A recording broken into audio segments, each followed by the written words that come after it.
5 paalala sa mga nagpapakitang tao sa pagbibigay. Una, huwag ipagsisigawan ang iyong pagbibigay. Mateo 6 verses 1 to 4. Huwag ipaalam ng iyong kaliwang kamay ang ginagawa ng iyong kanang kamay. Tandaan na ang mahalaga sa Diyos ay ang motibo ng ating puso, hindi ang papuri sa tao. Pangalawa, ang Diyos ay tumitingin sa puso, hindi sa halaga. Lucas 21 verses 1 to 4. Sinasabi ko sa inyo, ang dukhang biyudang ito ay naghulog ng higit kaysa sa kanilang lahat.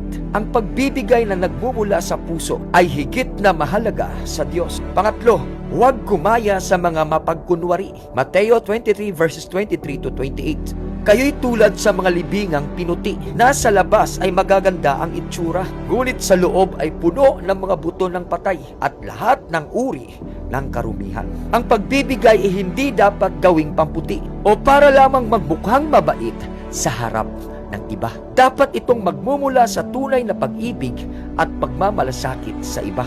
Pang-apat, magbigay ng may kagalakan at kusang loob. 2 Corinthians 9 verse 7. Magbigay ang bawat isa ayon sa ipinasya ng kanyang puso, hindi may kalumbayan o sa pilitan.